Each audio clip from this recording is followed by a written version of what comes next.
네, 오늘은 하나님 사랑과 이웃 사랑 실천하기라는 제목으로 하나님 말씀 나누겠습니다. 제가 이번 주에 저희 교회도 기도하고 있는데 이제 조직 스토킹 피해자 여성분이 이제 연락을 주셨습니다. 그래서 제가 조직 스토킹 피해에 대해서 이렇게 다른 사람한테 얘기하면 뭐 여러 가지 악소문들에 시달릴 수가 있는데요. 그래서 이분이 이제 더 이상 저는 협박이나 괴롭힘 당하지 않도록 무엇보다 극단적인 선택을 하지 않도록 또 도움을 또 부탁드리는 마음으로 나누는데요. 이분이 이제 실명을 언급하시면서 도움을 받고 싶다고 멀리서 오셨습니다. 그래서 연락을 주셨는데요. 이분이 이제 체육고등학교에서 위클래스 상담사로 이제 일하셨던 이채정이라는 분입니다. 그래서 학교에서 일하는 게 재밌고 또 보람도 느껴서 이제 행복하게 이제 학교에서 생활을 하셨었는데요. 일을 하셨는데요. 2020년경에 이런 조직 스토킹 범죄를 당하기 시작해서 지금은 좋아하는 일도 못하고 일도 그만두게 되었다고 합니다. 근데 그 발단이 됐던 게요, 시작이요. 이분이 농협중앙에 이제 MMF라는 통장에 이제 가입돼 있었는데요. 근데 그 농협에서 여직원이 비번을 알려달라고 해서 순진하게 이걸 알려줬다고 합니다. 그 은행에서 OTP라는 걸 만들어줄 테니까 만들어줄 테니까 나중에 찾아오라고 해서 갔는데, 문제는 그 통장에 있던 게 1억 9천만 원이 부당 인출 당했다고 합니다. 근데 황당한 거는요, 부당 인출 당하고 그 거래 내역이 조작돼 있었다는 건데요. 그러니까 당연히 이제 지점의 높은 분한테 찾아가서 이 사실 얘기하고 항의를 했는데, 그 후에 이제 스토킹에 시달리게 되었다고 합니다. 그래서 이제 스토킹 검색을 하다가 이제 조직 스토킹이라는 것을 알게 되고요. 그래서 저한테까지 또 연락을 주셨는데요. 문제는 그 이후에 국민은행 또 하나은행에서도 뭐 비번이 동일해서인지 뭐 동일하게 또 부당 인출을 당했다고 합니다. 그러니까 이제 거래 조작을 증명하기 위해서요. 그래서 그런 증거들 가지고 경호원도 고용해서 했는데 그 믿었던 경호원한테 자료도 바꿔치기 당하고, 이분이 전북에 있는 익산 경찰서 경제 범죄 수사팀을 이렇게 찾아갔었는데 좀 외면당했다고 합니다. 이분이 이제 고향이 전북 익산이라고 이제 하셨는데요. 결과적으로 이분은요, 계좌에 돈이 없어져서 또 억울해서 이제 도와달라고 이제 얘기하고 싶었던 건데, 이제 그런 스토킹도 당하고 조직 스토킹도 경험하니까 또 환자 취급 당하고, 그래서 현재는 어떤 생명의 위협까지 느낄 정도로 두려워하고 계셨는데요. 저는 이런 금융 피해로 뭐 동일하게 혹시 고통당하는 분들이 계신다면 정말 기도해 주셨으면 좋겠습니다. 제가 이런 말씀 드리고요, 글을 올리면은요, 뭐 그분에 대한 악소문, 또 저에 대해서도 안 좋게 또 얘기하는 이런 일들이 생길 수 있다고 생각하는데요. 그럼에도 제가 이런 사역을 하는 것은요, 조직 스토킹 피해자 중에 뭐 저는 이렇게 가짜 피해자들도 있지만 저는 순수한 피해자들도 있다고 생각을 합니다. 그래서 만약 이분이 이제 순수한 피해자로 위협과 괴롭힘을 당하고 계신다면 또 주변에서 반드시 도움 주셔서 평범하게 직장 생활하고 또 자유롭게 살아갈 수 있도록 또 관심과 기도 부탁드립니다. 이분이 신앙생활은 하고 있지 않은데요, 어머니가 권사님이라고 합니다. 그래서 기도를 많이 분명히 하고 계실 텐데, 저는 이분도 예수님 만나서 진정한 위로와 평안을 또 누릴 수 있었으면 좋겠습니다. 또 계속 기도 부탁드리고요. 제가 이제 저희 교회 홈페이지에 또 유튜브에 보면은요, 설교 하단에 더보기 누르시면은요, 제가 이제 설교 관련 정보들, 기도 제목도 올려두는데요, 거기다 또 올려둘 테니까 또 보시고 또 기도해 주셨으면 좋겠습니다. 최근에 또 뉴스에 우리 또 트르키에 우리 시리아 지진 사망자로 많은 사람들이 죽고요.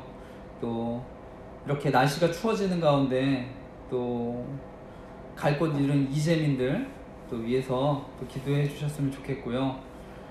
뭐 교회 또 개인으로도 도우시고요. 저희 교단 총회 또 노예적 차원에서도 재난 구호, 또 성금 모금하는 걸로 압니다. 그래서 물질적으로도 또 도움이 될 수 있도록 또 도왔으면 하는 마음입니다. 오늘 계속해서 말라기서 말씀 나눌 텐데요. 말라기서는 불합리해 보이고 또 암담한 현실 속에서 하나님께 질문하고요, 하나님과 이렇게 논쟁하는 그런 본문입니다. 또 마음의 답답함을 가지고 하나님께 또 질문하는 것이기도 한데요. 오늘 이제 앞서서 어떻게 보면 이제 이스라엘 백성들이 질문입니다. 그래서 말라기서 우리가 1장 2절에 하나님 어떻게 우리를 사랑하셨습니까? 1장 6절에서는요, 어떻게 하나님의 이름을 우리가 멸시했습니까? 7절에서도요, 어떻게 하나님의 제단을 더럽혔습니까? 질문을 하는데, 우리가 이제 살아가면서 우리 안에도 여러 가지 하나님에 대해 또 신앙에 또 고민과 질문들이 있는 분들 계실 줄 압니다.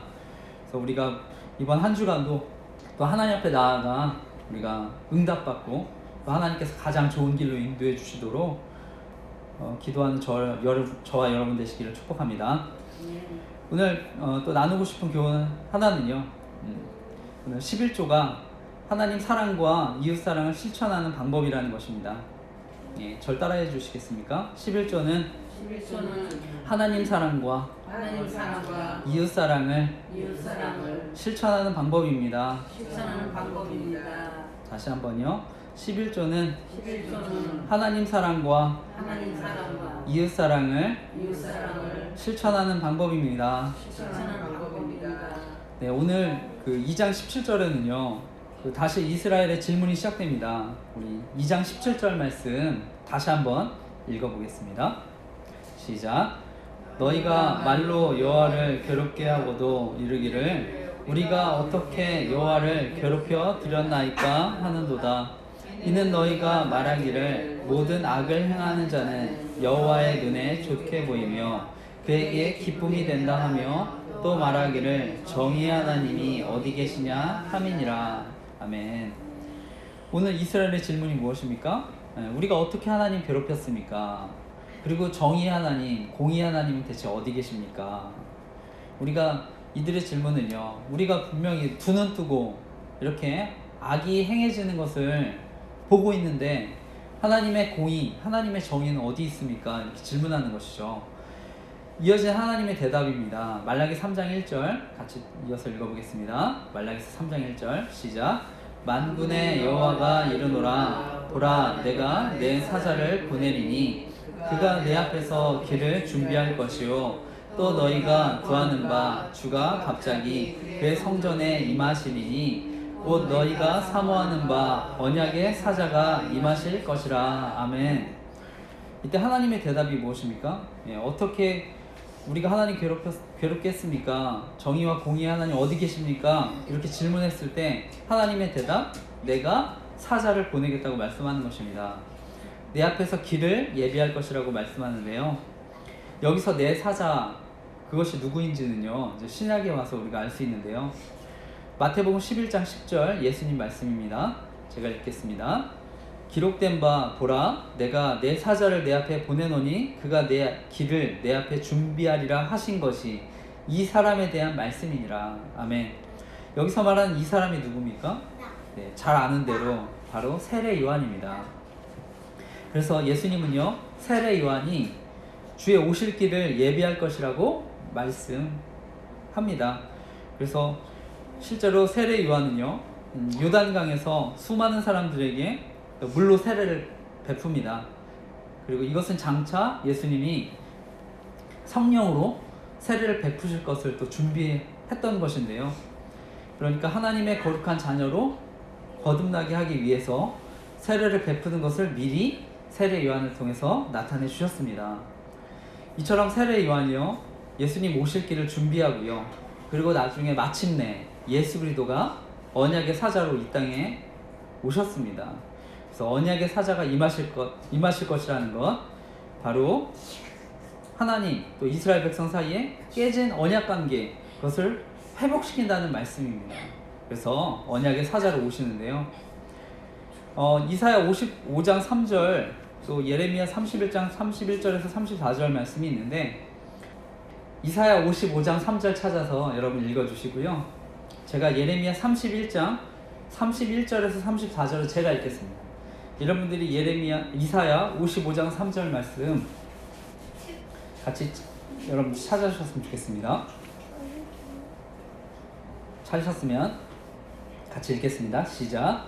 너희는 귀를 기울이고 나와 들으라. 그리하면 너희의 영혼이 살리라. 내가 너희를 위하여 영원한 언약을 맺으리니 곧 다윗에게 허락한 확실한 은혜니라. 아멘. 제가 예레미야 31장 31절에서 34절 읽겠습니다. 여호와의 말씀이니라. 보라, 날이 이르리니 내가 이스라엘 집과 유다 집에 새 언약을 맺으리라. 이 언약은 내가 그들의 조상들의 손을 잡고 애굽 땅에서 인도하여 내던 날에 맺은 것과 같지 아니할 것은 내가 그들의 남편이 되었어도 그들이 내 언약을 깨뜨렸음이라. 여호와의 말씀이니라. 그러나 그날 후에 내가 이스라엘 집과 맺을 언약은 이러하니 곧 내가 나의 법을 그들의 속에 두며 그들의 마음에 기록하여 나는 그들의 하나님이 되고 그들은 내 백성이 될 것이라. 여호와의 말씀이니라. 그들이 다시는 각기 이웃과 형제를 가르쳐 이르기를 너는 여호와를 알라 하지 아니하리니 이는 작은 자로부터 큰 자까지 다 나를 알기 때문이라. 내가 그들의 악행을 사하고 다시는 그 죄를 기억하지 아니하리라. 여호와의 말씀이니라. 아멘. 이처럼 이제 하나님은요 예수 그리스도를 보내주셔서 언약의 사자로 보내주셔서 우리가 하나님과 바른 관계를 맺게 하고요. 또 하나님의 사랑으로 우리가 이 땅을 살아가도록, 그래서 이 세상에서 힘을 얻을 수 있도록 또 예수 그리스도를 보내주셨습니다. 우리가 그 사랑 안에서 그래서 살아가는 것이 또 우리에게 복음인데요. 하와이 군도에 인구 3만 명의 카우아이라고 하는 아주 아름다운 섬이 있다고 합니다. 이 카우아이 섬은요 천국 같은 섬이지만 1950년대에는 정말 지옥 같은 곳이었다고 하는데요. 왜냐하면은 이곳에 지독한 가난, 질병, 또 주민 대다수가 범죄자나 알코올 중독자로 또는 정신질환자로 살았다고 하는데요. 그러니까 대부분 학교 교육조차 제대로 받지 않으니까 청소년 문제 또 심각한 수준이었다고 하는데요. 1954년에 미국에서부터 또 소아과 의사, 본토로부터 정신과 의사, 사회복지사, 심리학자에 이르기까지 다양한 사람들이 이곳에 와서 이제 연구를 시작했다고 합니다. 이 연구자들은요, 1955년 카우아이 섬에서 태어나는 모든 신생아들 833명을 대상으로 이제 대규모 어떻게 보면 연구 프로젝트를 하게 됐는데요. 그들이 이제 연구 프로젝트에 선정된 거는요, 이런 사회경제적인 환경, 열악한 사회경제적 환경, 또 유동인구가 적은 하나의 닫힌 사회였기 때문인데요. 그래서 1955년에 태어난 833명의 아이들 대상으로요, 30세가 넘는 성인이 될 때까지 연구가 계속됐는데요. 그러니까 이 연구자들은요, 어떠한 요인들이 어떤 한 사람을 사회적 부적응자로 만들고 삶을 불행으로 이끄는가에 대한 이제 연구였습니다. 그래서 보니까 어릴 적에 어떠한 경험, 질병, 성격적인 결함, 사회적 부적응, 무능력, 우울증, 정신질환, 범죄 이제 어떻게 유발시키는지에 초점을 맞추면서 했는데, 이렇게 오랜 기간, 많은 시간, 돈을 투자해서 얻은 결과는요, 사실 우리가 아는 상식과 크게 벗어나지 않았습니다. 결손가정 아이들일수록 학교나 사회에 적응하기 힘들어했고요. 부모의 성격, 정신건강에 결함이 있을 때 아이들에게 나쁜 영향을 끼쳤습니다. 그런데요, 단순히 그냥 이런 결과에 만족하지 않았던 에미 워너라는 심리학자가요, 이 방대한 자료를 가지고 분명히 우리가 모르는 더 무언가 배울 것이 있을 거라는 믿음을 가지고요, 다시 연구를 했는데요. 근데 여기서 놀라운 사실을 발견합니다. 소위 이제 고위험군이라고 할 수 있는 그 201명, 그 중에서도 72명에 관한 연구 결과였는데요. 이 고위험군이라고 하는 것은요, 그 중에서도 특히 가장 열악한 환경에서 자라는 아이들, 그래서 다른 집단에 비해서 훨씬 더 이제 아무래도 부적응, 또 학습장애도 보이고 집에서 여러 가정 문제 일으키는 아이들, 그들이 당연히 이제 18세가 됐을 때 대부분이 소년원에 들락거리고 정신질환을 앓거나 뭐 미혼모가 되었다고 하는데요. 그런데 그 가운데 속한 아이들 중에서요, 놀랍게 72명은 아주 훌륭한 성인으로 자랐다고 하는 것입니다.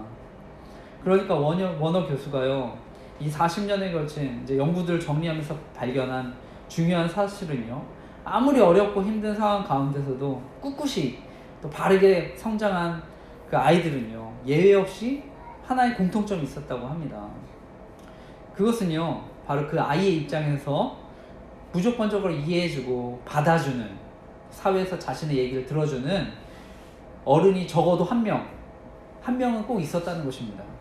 그 사람이 엄마였든 아빠였든 또 할머니였든 할아버지였든 삼촌이든 이모든, 지켜봐주고 무조건적으로 또 지지해주고, 그러니까 기댈 언덕이 되어준 것이죠. 그래서 이러한 사랑을 바탕으로요, 결국엔 이 아이가 자라면서요, 자신에 대한 사랑, 또 자존감, 그것을 길러갔고요. 그러다 보니까 이제 타인에 대한 배려, 사랑, 그래서 인간관계를 맺는 능력을 키우게 되었다는 것입니다. 그러니까 아무리 극도로 열악한 환경 가운데 있더라도요, 이렇게 사랑을 받으니까 자존감이 형성되고요, 높아지고요, 훌륭한 어른으로 성장할 수 있었다는 것인데요. 저는 그것이 바로 하나님이 저와 여러분에게 베풀어 주신 사랑과 은혜의 복음이라고 믿습니다. 아멘.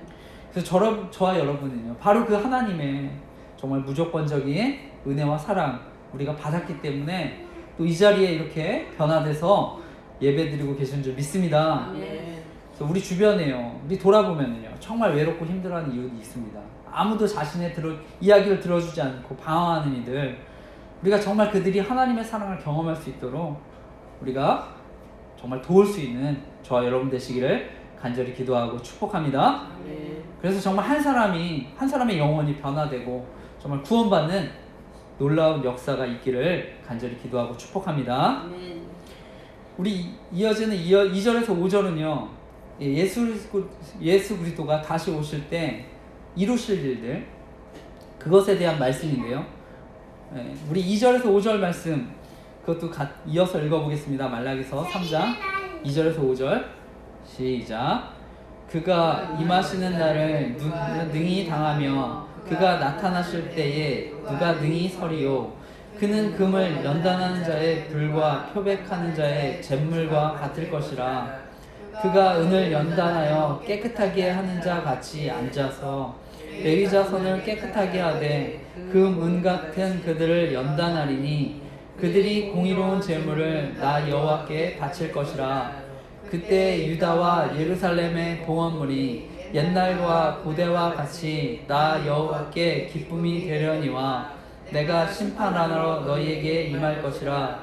점치는 자에게와 간음하는 자에게와 거짓 맹세하는 자에게와 품꾼의 삭세에 대하여 억울하게 하며 과부와 고아를 압제하며 나그네를 억울하게 하며 나를 경외하지 않은 자들에게 속히 증언하리라. 만군의 여호와의 말하였느니라. 아멘.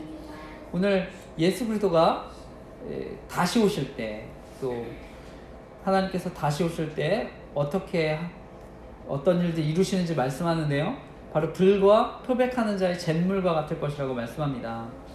여기서 불과 잿물, 우리 정결함, 또 심판을 상징하는데요, 우리가 잘 아는 대로 불은요, 그 녹여서 불순하고 더러운 찌꺼기를 태우거나 없애죠.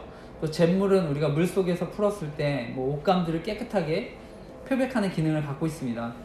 그러니까 이처럼 예수 그리스도를 통해서요, 깨끗함을 입게 된다는 것입니다. 그러니까 레위인들이요, 공의로운 제물, 다시 봉헌물, 하나님께 기쁨이 될 거라고 말씀하는 것입니다. 그리고 하나님 다시 오실 때 하나님 경외하지 않는 이들에 대한 심판도 말씀하시죠. 점을 치는 자, 간음하는 자, 거짓 맹세하는 자, 품꾼의 삭을 속이는 자, 고아와 과부 억압하는 자, 나그네 억울하게 하는 자, 여호와를 경외하지 않는 자 심판하신다고 하십니다. 여기서 이제 고아와 과부, 또 압제한다는 것은요, 누군가의 도움을 받지 않고는 삶을 유지할 수 없는 이들이죠. 사회적 약자들. 제가 서두에 조직 스토킹에 대한 피해도 말씀드렸는데요, 또 제가 요즘 기도하는 스토킹이나 또 목회자 성범죄로 교회 안에서도 2차 가해로 피해당하는 이들, 저는 또 동일하게 또 사회적 약자, 힘없는 사람들이라고 생각하고요. 또 이들 또 압제하는 거 하나님이 심판하신다고 믿습니다. 그래서 이처럼 하나님이 다시 오실 때 하나님의 백성 정결하게 하시고 동시에 또 심판하신다고 하시는데요. 그리고 6절은요. 이런 정의의 하나님이 계심을 다시금 명확하게 말씀하십니다. 우리 6절 다시 한번 읽어볼까요? 6절 읽겠습니다. 시작. 나 여호와는 변하지 아니하나니 그러므로 야곱의 자손들아 너희가 소멸되지 아니하느니라. 아멘. 한 번 더 읽겠습니다. 나 여호와는 변하지 아니하나니 그러므로 야곱의 자손들아 너희가 소멸되지 아니하느니라. 아멘. 이처럼요 하나님과의 약속 또 이스라엘 백성들 소멸되지 않는다고 말씀하십니다. 그렇기 때문에 이스라엘 백성들에게 돌아오라고 하시는 것이죠. 그런데 이때 이스라엘 백성들의 또 다른 질문이 무엇입니까? 3장 7절입니다. 이어서 읽어보겠습니다. 시작. 만군의 여호와가 이르노라 너희 조상들의 날로부터 너희가 나의 규례를 떠나 지키지 아니하였도다. 그런즉 내게로 돌아오라. 그리하면 나도 너희에게로 돌아가리라 하였더니 너희가 이르기를 우리가 어떻게 하여야 돌아가리까 하는도다. 아멘. 하나님이 이스라엘 백성들에게 정의의 하나님이 계신다고 명확하게 말씀하실 때 그리고 돌아오라고 말씀하실 때 이스라엘 백성들은요 아니 우리가 하나님을 떠난 적이 없는데 어떻게 우리가 하나님께 돌아가야 합니까? 이렇게 묻는 것이죠. 이들은요 결코 하나님을 떠난 적이 없다고 말하는 것입니다. 이때 하나님의 대답이 무엇입니까? 8절 9절 말씀입니다. 읽어보겠습니다. 시작. 사람이 어찌 하나님의 것을 도둑질을 하겠느냐. 그러나 너희는 나의 것을 도둑질하고도 말하기를 우리가 어떻게 주의 것을 도둑질하였나이까 하는도다. 이는 곧 11조와 봉헌물이라. 너희 온 나라가 나의 것을 도둑질하였으므로 너희가 저주를 받았느니라. 아멘. 자신들은 지금까지요 결코 하나님을 떠난 적이 없다고 할 때 하나님의 대답이 무엇입니까? 11조와 봉헌물 드리는 것이 하나님께 돌아가는 것이라고 이야기합니다. 그러니까 하나님은요 11조 또 봉헌물 드리는 것이 하나님과의 관계를 회복시키는 것이라고 말씀하는데요. 왜 하나님이 이렇게 이 말씀을 또 하시는 것입니까? 우리가 뭐 잘 아는 대로 11조는요 소득의 10분의 1을 하나님께 드리는 헌금입니다. 그러니까 이 하나님께 구별해서 드리는 게 결국 하나님의 은혜로 살아왔음을 우리가 고백하는 신앙 고백이죠. 그러니까 이것을 드리지 않는 것 하나님을 경외하지 않는 것이고 심지어 하나님의 것을 훔친 것과 다를 바 없다고 하시는 것입니다. 그래서 이것을 다시 회복하는 것이 하나님께 돌아가는 것이라고 말씀을 하는데요. 근데 우리가 성경을 통해서 이렇게 11조 봉헌물 어떻게 쓰였는지를 알면 하나님이 왜 이런 말씀을 하셨는지가 더 명확해지는데요. 신명기 14장 28절 29절 말씀입니다. 같이 찾아서 읽어보겠습니다. 신명기 14장 28절 29절 말씀입니다. 찾으셨으면 같이 한 목소리 읽겠습니다. 시작. 매 3년 끝에 그의 소단의 10분의 1을 다 내어 내 성읍에 저축하여 너희 중에 분깃이나 기업이 없는 레위인과 내 성 중에 거류하는 객과 및 고아와 과부들이 와서 먹고 배부르게 하라. 그리하면 내 하나님 여호와께서 내 손으로 하는 범사에 내게 복을 주시리라. 아멘. 오늘 말씀해 보면요 결국 11조는요 예배를 섬기는 사람들 또 객, 고아, 과부들, 사회적 약자를 돕는데 사용됐다는 것입니다. 따라서 11조는요 하나님의 일을 하는 사람들을 통해서 예배를 세우는 역할을 했던 것이고요 고아와 과부, 나그네 같은 사회적 약자들을 돕는데 쓰였던 양식으로 쓰였다는 것입니다. 그래서 결과적으로요 11조를 드린다는 것은요 하나님 사랑 또 이웃 사랑을 실천하는 행위였습니다. 저는 오늘날도 마찬가지라고 믿습니다. 그래서 11조가 우리 하나님을 사랑하는 또 이웃을 사랑하는 우리 믿음의 표현인 줄 믿습니다. 그런데 예수님 당시에 보니까요 11조를 안 드린 게 문제가 아니라 11조의 정신을 잃어버린 게 또한 문제가 또 되었다고 말씀하시는데요. 마태복음 23장 23절 예수님 말씀입니다. 이건 제가 읽어보겠습니다. 마태복음 23장 23절 예수님 말씀입니다. 화 있을진저 외식하는 서기관과 바리새인들이여 너희가 박하와 회양과 근체의 11조는 들이되 율법에 더 중한 바 정의와 긍휼과 믿음은 버렸도다. 그러나 이것도 행하고 저것도 버리지 말아야 할지니라. 아멘. 이처럼 11조는요 어떻게 보면 그 마음의 태도, 그것이 더 중요한데요. 마음의 태도가 더 중요한데, 이 바리새인들은요 박하 회양 근체의 11조는 드렸다고 하는데요, 이 박하 회양 근체는요 우리가 흔히 먹는 뭐 샐러드, 스프, 그 생선 요리에 쓰이는 향신료입니다. 그러니까 흔하게 쓰는 식재료인데, 다시 말해 누구나 쓰는 흔하고 값어치 없어 보이는 것까지 찾아서 11조를 드렸는데, 결국 더 중요한 거, 공의, 정의, 하나님에 대한 믿음은 버렸다고 하는 것입니다. 그러니까 예수님의 책망을 듣게 되는 것인데요, 예수님은요 보다 더 근본적인 율법의 정신을 이야기하는 것입니다. 그것은 오늘날 동일하다고 믿습니다. 그래서 오늘날 어쩌면은요 뭐 많은 성도들이요 오늘날에도 11조를 안 드리는 게 문제가 아니라 어쩌면 11조의 정신, 우리가 그것을 온전하게 실천하지 않는 게 또 문제가 아닌가 또 생각할 때가 있는데요, 바라기 저와 여러분은요 무엇보다 하나님을 경외하는 마음으로 또 하나님 섬기고 또 이웃을 섬기며 또 힘을 쏟는 저와 여러분 되시기를 간절히 기도하고 축복합니다. 오늘 말라기서 마지막 3장 10절에서 12절 말씀, 우리 하나님에 대한 사랑, 또 이웃에 대한 사랑에 대한 실천으로 드리는 바로 그 11조 드리는 사람에 대한 축복에 대한 말씀을 하시는데요, 우리 10절에서 12절 말씀, 우리 말라기서 3장 10절에서 12절 말씀 같이 읽어보겠습니다. 시작. 만군의 여호와가 이르노라 너희의 온전한 11조를 창고에 들여 나의 집에 양식이 있게 하고 그것으로 나를 시험하여 내가 하늘문을 열고 너희에게 복을 쌓을 곳이 없도록 붙지 아니하나 보라. 만군의 여호와가 이르노라 내가 너희를 위하여 메뚜기를 금하여 너희 토지 소산을 먹어 없애지 못하게 하며 너희 밭에 포도나무 열매가 기한 전에 떨어지지 않게 하리니 너희 땅이 아름다워짐으로 모든 이방인들이 너희를 복되다 하리라. 만군의 여호와의 말이니라. 아멘.